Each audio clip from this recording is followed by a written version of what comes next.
Welcome to this real-time joyful art journal page tutorial.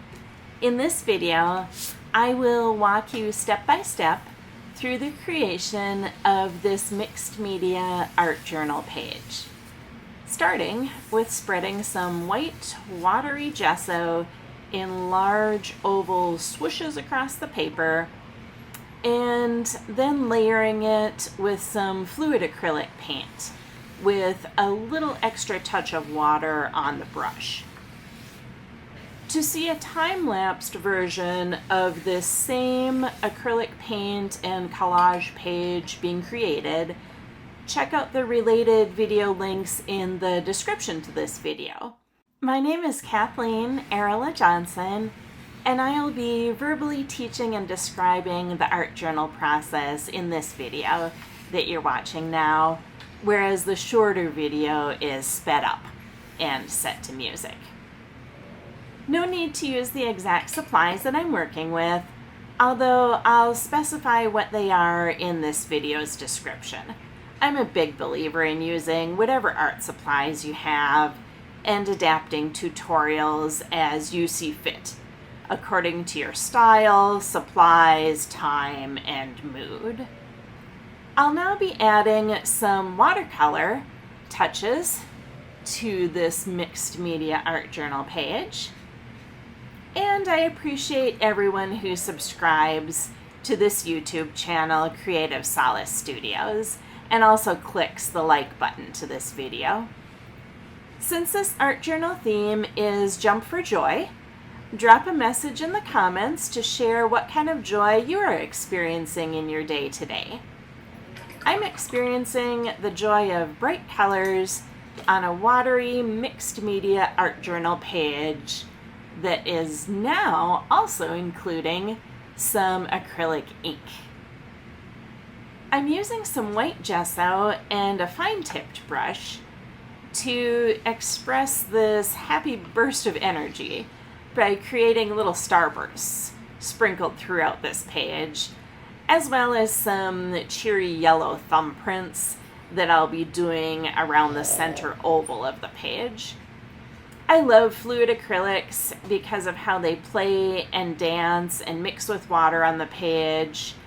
I also enjoy using white gesso as my white paint and using mixed media supplies, just however the mood strikes me. In a little bit, I'll be introducing some metallic acrylic paints to give some shine and iridescence when the light catches the project.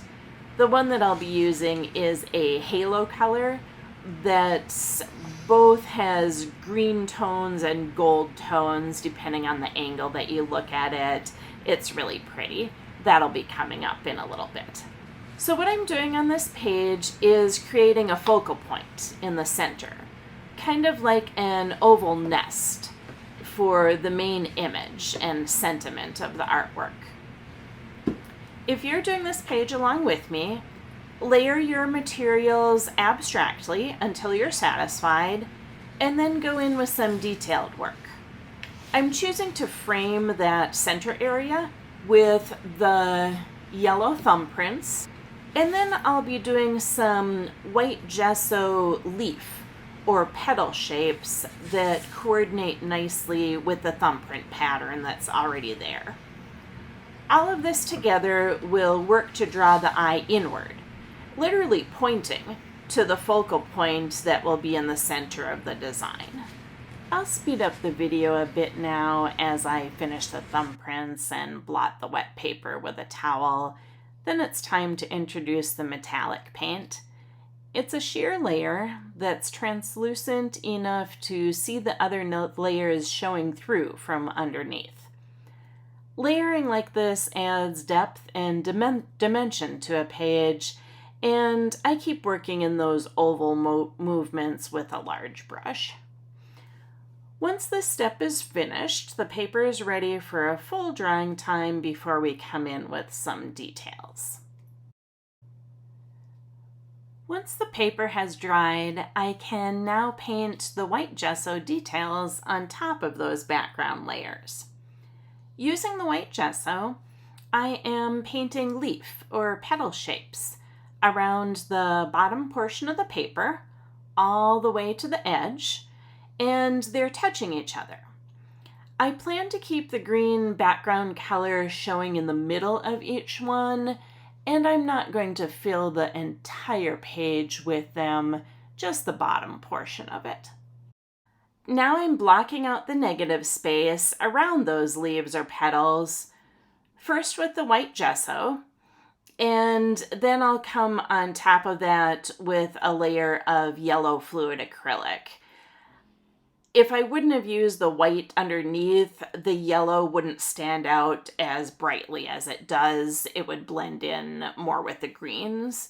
So that's why I chose to block out some of it, kind of like creating little windows so we can see the background color in the shapes of those leaves or petals. My brush strokes are also radiating outwards from the middle of the page. Following that same process, I fill in the negative space with white towards the bottom of the paper around the shapes. And then when it's time for the yellow, I'm almost touching those petal leaf shapes, but I'm leaving a little border of white around them that I can still see, carefully painting around them, and then filling in the background with the yellow. Also, I'm not diluting the fluid acrylic this time with water. I want to control it better when I'm doing this fine detailed work, and I don't want it to run into the shapes, so I'm using it straight from the bottle. Next are some more accents of the yellow, both working on the concepts of unity and variety. Unity of repeated patterns throughout the page and around the page, and variety with a variety of different types of patterns and the placement of them, as well as the white circle that will be on the top left-hand side of the page.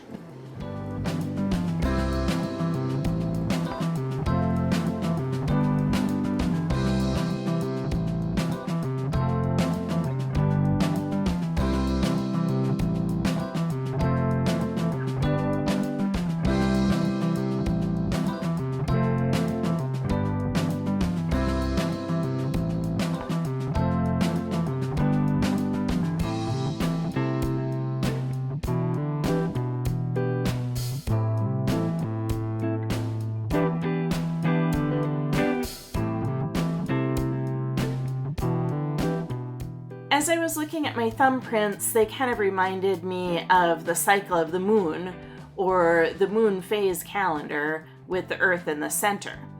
So I accented a curve, or a shadow, with the turquoise, although I didn't vary the size of that shadow like the actual cycles of the moon.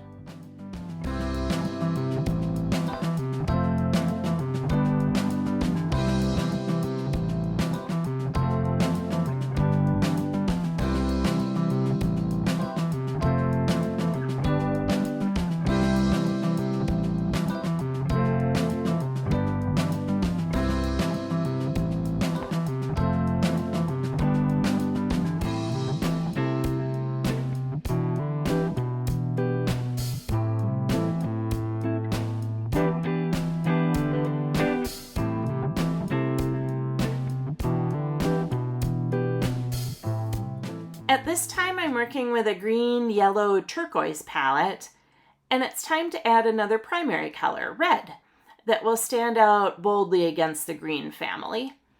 In fact, green and red are complementary colors that are located across from each other on the color wheel. In this way, I emphasize a red shadow on the leaves or the petals, which is on the opposite side of the shadow on the thumbprints. This patterning in colors, in combination with the window effect of seeing that background green metallic color show through the shapes of the leaves, it all kind of keeps your eyes moving around the page, almost like gears in a clock, fitting in with that idea of cycles, phases, movement, joy.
Now it's time to dry before working some collage elements into the design of this joyful art journal page. So looking through my scrapbook papers, this frog seemed to jump out at me and say it wanted to be included on this mixed media page. The colors and energy fit right in with the rest of the design, and the size of just one of the frogs was the right size for placement in the layout as our focal image. What we've been waiting for to direct your attention to.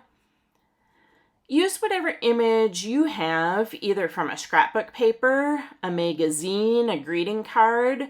You could make a drawing on a separate paper or a rubber stamp or embossing and cut it out for this project. You could also use a photograph. There's many different ways to get your focal image. Alternately, you can check out my bonus lesson on how to create your own little frog reminiscent of this one. In that bonus video, I'll show several different ways to create a frog with drawing supplies, paint, and collage. So you have choices. The link to that tutorial is in the description to this video. So play with your options of what to collage in the center area of your page. I chose to place the frog off center a little bit and to include a paper with text as well as the little fly. Now it's time for some finer details or doodles with a black Posca paint pen to reinforce the design, the patterns, the movement of the page, and make it look more finished and more complete.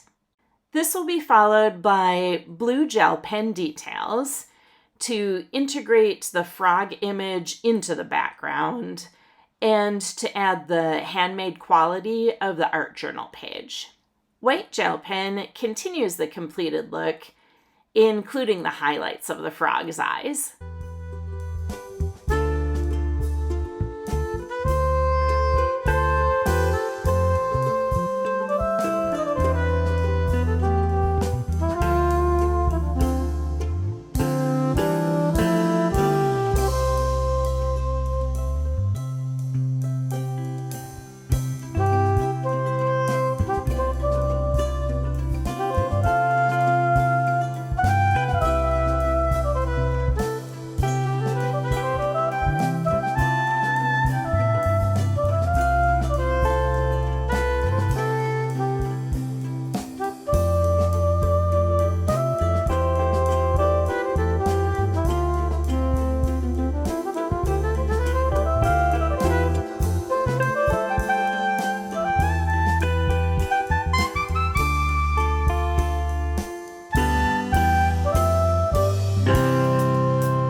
There's a few eyelashes that will be drawn with a black gel pen and finishing it up with some glitter glue to make the whole project sparkle and shine.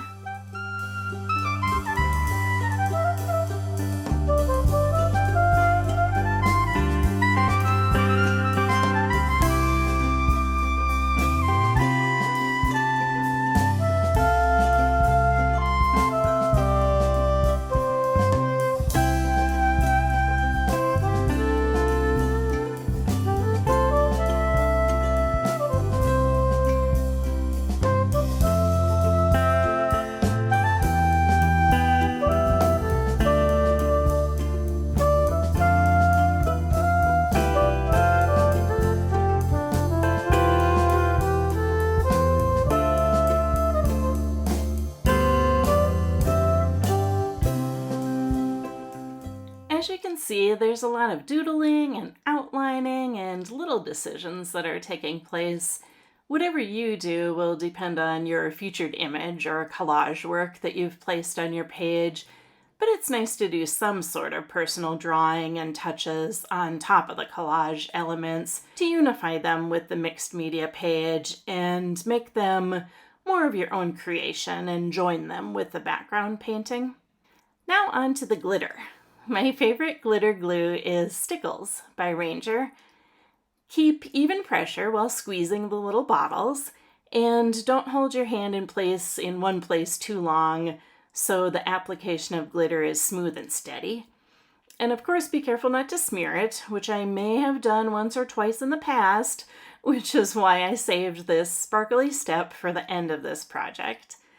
I decided to outline parts of the frog, as well as portions of the background patterns, with the blue and also the gold stickles. Then to finish up this whole page, which I will glue in or tip into an art journal, I write the phrase "jump for joy" with a black micron pen towards the center of the focal area. I wasn't sure what the wording would be or if I wanted to include a phrase at all until the end. Jump for joy is what I'm feeling throughout this project, with the frog jumping and the colors, patterns, and mixed media supplies jumping and dancing around the page.